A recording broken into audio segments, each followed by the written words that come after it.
Hey guys, Chris here, CaribbeanPot.com. Welcome to my kitchen. It's another dark, gloomy day in Southern Ontario here. I asked you guys on Facebook if you'd care for a recipe on making vegetarian or vegetable fried rice. Tons of you said yes, so here it goes guys. We're making vegetable fried rice and everything is all set and ready to go here. Gives me an opportunity to bring out my wok out of the basement guys. I just love working with this wok. If you're watching this on YouTube, remember above me you're going to see that subscribe button. Click on it. It means you're going to get all the latest videos as soon as they get published. Below is where you're going to leave me your questions, your comments, your concerns, anything you want me to know, or hey, maybe you don't like the video. Leave it in the comment section below, no worries. One more thing guys, give the video the thumbs up or click on the like button. I appreciate when you guys do that. Let's get cooking. We're going to make some vegetarian fried rice. Something a lot of people have been asking for, more vegetarian recipes. So here it goes guys. Yeah, let's see if we could quickly run through the ingredients here guys. And in this bowl here I've got the star of the show, 4 cups of cooked brown rice. I love using brown rice. You can use white rice. Any sort of rice that you guys like using, feel free to use that. I cooked it without any salt because I'm going to add salt to the dish. I'm going to add soy sauce to the dish. I really didn't want to cook it with any salt. So it's been cooked without any salt and it's nice and grainy because I've had it in the fridge overnight. By keeping it in the fridge overnight, you're going to get that nice grainy sort of texture that we're looking for. In this bowl, I've got 1 cup of diced carrots, half a cup of diced celery. And when I was dicing all these ingredients here, I tried to keep them uniform in size to allow for even cooking. Here I've got 2 scallions that I cut up as well.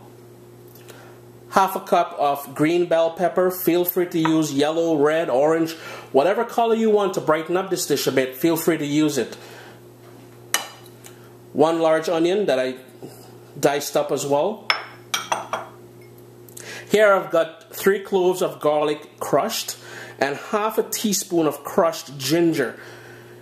Down below here I've got 2 tablespoons of soy sauce, dark soy sauce. It's going to add color, it's going to add saltiness, it's going to add that rich oriental swing to this. Guys, maybe during the cooking process I may need a bit more, so stay tuned. In case I'm adding some more, I will let you know. Here I've got 1 cup of frozen peas. We'll also need some sesame oil. I'm guessing maybe about half a teaspoon. You just don't want to overpower this with the sesame oil, as sometimes you may find done. Some fresh ground black pepper. I'm guessing maybe about 1/4 of a teaspoon of that. As well as some vegetable oil. I'm going to use about 2 tablespoons of vegetable oil in making this. As usual, if I forgot anything during this process here of naming all the ingredients, I will let you know during the cooking process. The wok is nice and hot now. I'm just going to add that couple tablespoons of vegetable oil to it. And guys, you gotta have everything prepared because this is going to go fast. We're using high heat here to cook everything, so you really want to, if you don't have a wok, feel free to use a big pan, no worries. The first thing I'm going to add in there is the garlic as well as the ginger. I'm going to give that a quick stir. And right away I'm going to add the diced onion in there as well to cool things down a little bit. I'm going to let that cook for a minute or 2 and then we're going to add some more stuff here guys. Immediately the kitchen is full of rich garlic, ginger, cooking onions. The scent is amazing. Now we're going to add the diced carrots because that's going to be the hardest thing to cook through. We don't want to necessarily cook it till it's soft. However, we want to allow it to cook through just a little bit. We still want that little bit of crunch, guys. I'm also going to add the celery as well and give that a minute or 2 to soften up.